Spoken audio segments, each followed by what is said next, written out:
Welcome to the Deep Dive. This is where we take the sources you send us, articles, research, maybe even your notes, and we really pull out the key insights. hmm You're here because, well, you're curious, right? You want to get up to speed quickly without drowning in information. Exactly. And today, we're diving into a really fascinating, formative time. First grade. This is all based on that PDF you shared, the 671stgrade.pdf one. That's the one. So our mission today, Basically, it's to shed light on what's really going on with kids around 6 or 7 years old yeah, during this huge leap. We're talking cognitive changes, academics, social stuff, emotions, the whole picture. think of it as your quick guide to understanding this pretty crucial year. Right, because first grade, it isn't just, kindergarten part two. No, definitely not. It feels like a real transformation. It is when kids start applying those foundational skills, seeing themselves as actual students, and building that academic identity. Okay, let's get into it then. Where should we start? What's the first big piece? I think a great place to start is with the cognitive side, the developmental expectations. Mm. The document points to this massive shift Okay. from learning to read to really reading to learn. Ah, that is a huge change, isn't it? It's not just about the sounds anymore. Precisely. It's like suddenly all those letters and sounds they've been working on become tools, real tools. Mm. So it's not just skills changing, it's how they access the whole world. Books suddenly unlock information about, dinosaurs or planets or whatever they're into. That must feel incredibly powerful for them. It can be, but, it can also be a bit daunting if the fluency part isn't quite clicking yet. And alongside this, their attention span is stretching. Right, how much are we talking? Around 15 to 25 minutes, which for a first grader is pretty significant. Yeah, that sounds like a marathon in kid time. What else is kind of bubbling up in their thinking? Well, what's really interesting is you start seeing these higher level thinking skills emerge. Yeah. Things like comparing and contrasting. Like, this is similar, but that's different.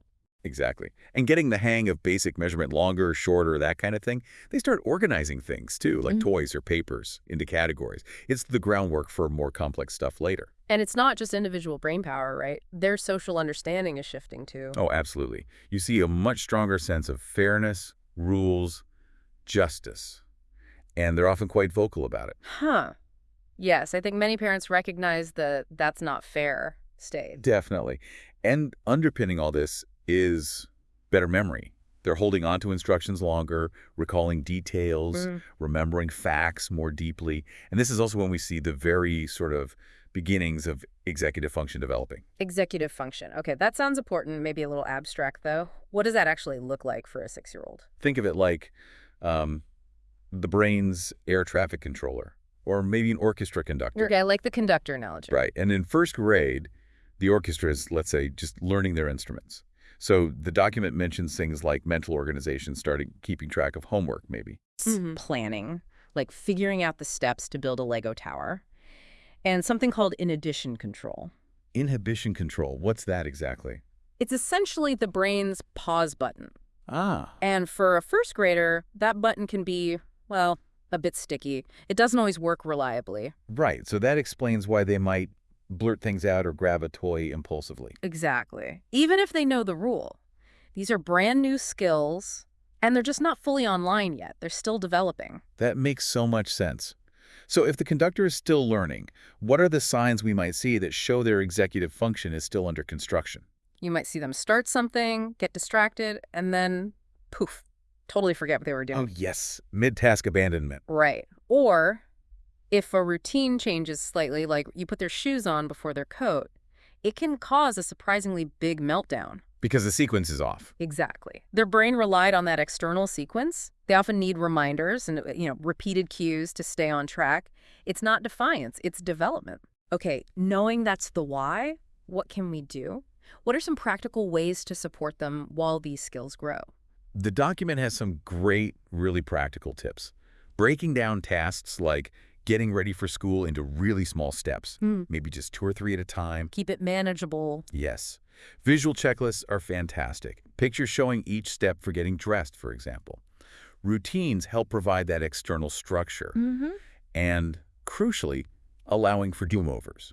Without judgment, just patiently reteaching. That's key. Taking the pressure off. I like that. No, the document also mentioned something about mismatched expectations. Yeah. Based on how big they look. Yes. This is so important. A child who's tall or just seems physically mature can sometimes look older than they are developmentally. Right. And we might unintentionally expect more maturity, more attention, better emotional control than they're actually capable of yet. So size doesn't equal readiness? Not at all. And the document makes another great point. Even if they're super articulate, great verbal skills don't automatically mean they have equally strong self-regulation. That's a fantastic distinction. Being able to talk about feelings isn't the same as being able to manage them consistently. Precisely. And then there's also a mention, just briefly, about some general tendencies sometimes seen between boys and girls at this age. Okay, but with the caveat that these are just averages, right? Yeah. Not absolutes. Absolutely. Huge caveat. These are just broad patterns from studies, not rules for individuals. Right. But, for example, with focus, some research suggests boys might show more physical restlessness, needing to fidget, while girls might show focus more verbally or through listening attentively. Interesting. In writing, maybe some boys struggle a bit more initially with the mechanics of handwriting, while some girls might show earlier neatness or sentence complexity.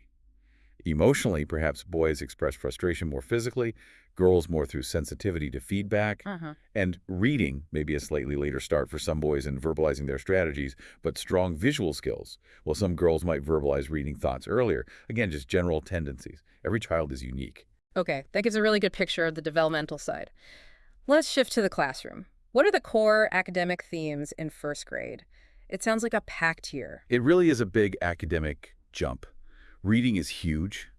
Really mastering phonics to build fluency and decoding skills, sounding out new words, and at the same time working on comprehension, actually understanding what they're reading. And writing. Big leaps there too, moving toward full sentences, proper punctuation, expressing opinions, understanding story structure, maybe keeping journals. Wow, that's a lot of literacy growth. What about math?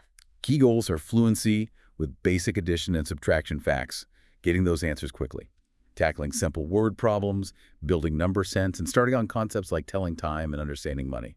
Okay. And it's not just the 3 R's, is it? Science and social studies come into play. Definitely. Science involves basic experiments, life cycles, weather, energy concepts, Earth and space.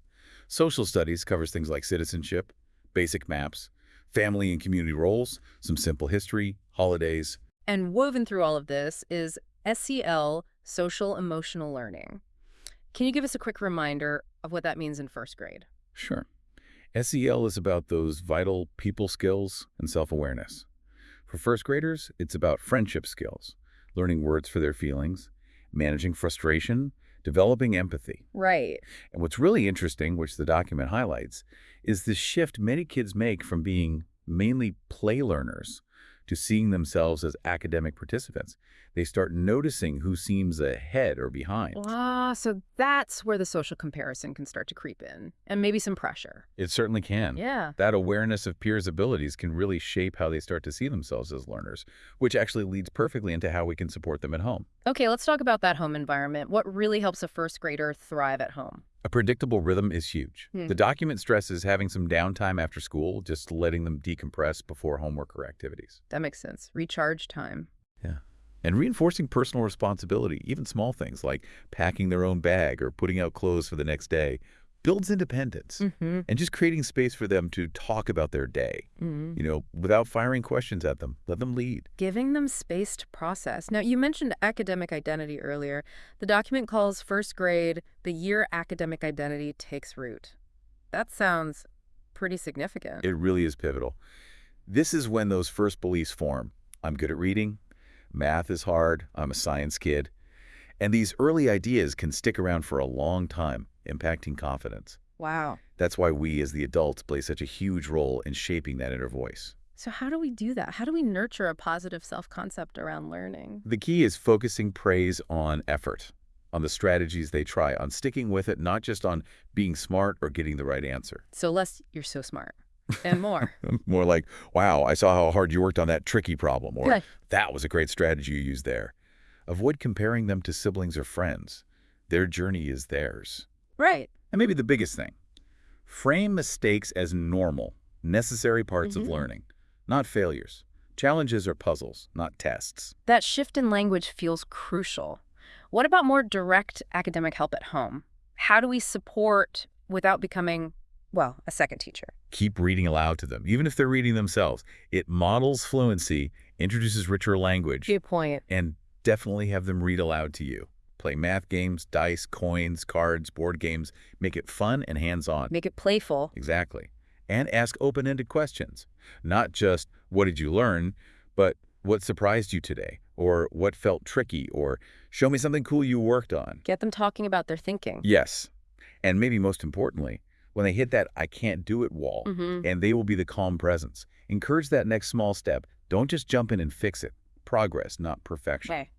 The document also flags reading fluency as a potential make-or-break zone. Why is fluency so critical right now? Well, if a child doesn't get reasonably fluent by the end of first grade reading accurately with expression, at a decent pace, reading becomes really laborious. A chore, not a tool. Exactly.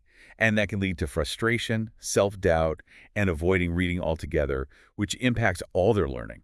Okay, so if we see a struggle with fluency, what can we do at home? The document suggests things like decodable books. Those match the phonics they're learning so they feel successful. Builds confidence. Right. Reading with a buddy you, an older sibling, anyone supportive. Echo reading can help too. You read a sentence, they repeat it, mimicking your expression. Focus on accuracy and expression, not just speed. Absolutely. It's about confident, understanding reading, not just racing. Got it. Now, homework. That can be a flashpoint. What's the general advice for first grade? It should still be pretty light, like 10, 20 minutes max, usually. Yeah. Okay. Might be reading logs, spelling practice, quick math reviews, maybe an occasional creative project. The key is reinforcement, not new heavy lifting. And how do we support them with it? Quiet space helps. Encourage.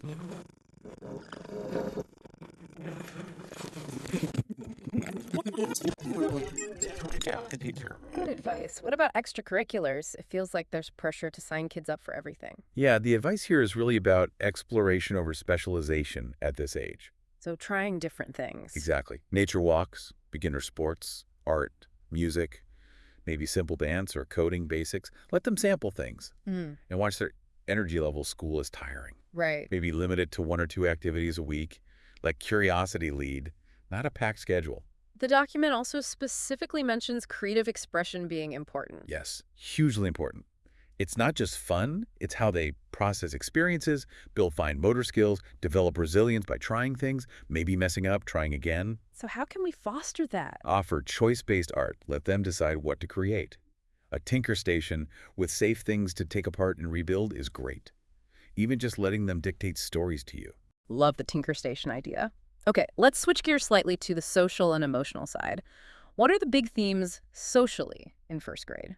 You definitely see more awareness of friendship groups, social rules, both spoken and unspoken. Peer approval becomes much more important. Fitting in. Right. They might mimic friends' behaviors or interest to belong, and their moral reasoning, tied to that fairness thing, gets more complex. The document talks about peer awareness turning into peer sensitivity. What does that mean in practice? It means they start really noticing and caring about the subtle social stuff. Who gets picked first? Who does the teacher seem to like? Who gets the right answers? The social power dynamics. Exactly. And that sensitivity can sometimes lead to, well, less positive things like people-pleasing, maybe excluding others to stay in with a group, or feeling anxious about what peers think. That sounds really tough for a 6 or 7-year-old. How can we help them navigate that? Teaching simple social scripts helps, like literally words to use. Can I play too? Or, I don't like when you say that. Giving them the tools? Yes. Reading books about empathy and social situations is great. And constantly reinforcing that their worth isn't tied to popularity. That's crucial for their self-esteem. And what's our role as the adult when they come home upset about peer stuff? Help them think bigger picture sometimes. Why do you think they might have done that? Yeah. Introduce repair strategies, maybe an apology note, or just checking in with a friend later. And just be ready for big emotions over seemingly small things. Their feelings are real and intense, even if the trigger seems minor to us. Regulation is still developing. This has been so insightful. Now, the document also provides some red flags, things to watch for that might signal a bigger challenge. What are some key ones? Okay, yeah, this is important. Consistently avoiding reading or saying things like, I'm dumb, when asked to read, that could point to decoding or fluency struggles. Needs attention. Definitely. Frequent, intense meltdowns after school might signal overstimulation, fatigue, or hidden stress. Social isolation, no one likes me. Avoiding play could be peer issues, anxiety, or high sensitivity. What? Always avoiding writing tasks could indicate fine motor challenges or executive function fatigue, making it feel too hard. Okay. Excessive perfectionism, getting really upset over tiny mistakes. Quitting easily might signal fear of failure or pressure. Right. Refusing tasks without help could be low confidence. Extreme rigidity with rules or routines might point to anxiety, OCD tendencies, or sensory issues. Persistent daydreaming or zoning out could be attention issues, processing difficulties, or even emotional withdrawal. Frequent peer conflicts without repair might suggest delays in empathy or social skills. And lastly, repeated letter or number reversals still happening, often past the middle of first grade, especially if combined with other reading-writing issues, could be an early sign of dyslexia or dysgraphia. Wow, that's a comprehensive list. And the key messages? If you see these consistently, talk to the teacher. Early intervention makes a huge difference. Don't wait and see indefinitely. Absolutely. So bringing it all together, what's the main role for us, the parents or caregivers, during this big first grade year? What do they need most from us? Above all, they need to know you care about their effort, not just the grade. That mistakes are okay, actually good for learning. Right. And that your support is unwavering, whether they're finding things easy or hard. I love the quote in the document. First grade isn't about being the best. It's about trying your best. That's such a great way to frame it, but the document also gets real about how tough it can be for us, right? Absolutely. Yeah. It acknowledges that caregivers can feel overwhelmed, like they've become the homework manager, unsure how much help is too much. I've been there. Exactly. So it's also about us modeling self-regulation, setting realistic expectations for everyone, saying no to overscheduling sometimes, showing them how we cope with stress. Our calm is contagious. So true. And to help us reflect, the document had some really good prompts for caregivers. Can you share a few? Yeah, they're really thought-provoking, like, where does my child shine and do I tell them regularly? Am I creating space for learning, but also rest and emotional release? Good ones. How do I talk about challenges as threats or opportunities to grow? What does support look like in our house? Is it safe and sustainable? Deeper stuff, too. Yes. What fears might my child be carrying into school, and how can I help them name and process those? Am I just managing emotional messes or helping them build emotional tools? Ooh, that's a powerful distinction. It is. And what's one way I can model growth mindset this week? And finally, for us, am I giving myself enough grace during this transition? Those are fantastic questions. Really helps put things in perspective. This deep dive has really highlighted what a massive year first grade is. Cognitively, academically, socially, emotionally. It truly is a period of incredible growth. And like you said, understanding these shifts gives us perspective and better tools to support them. So thinking about all this rapid development, here's a final thought for our listener to ponder. In what subtle ways might our own adult views, our expectations, perhaps unintentionally get in the way of a first grader's growing sense of competence? That's a great question to reflect on. Something to think about. We hope these insights are helpful as you navigate this fascinating stage. Thanks for joining us on the Deep Dive.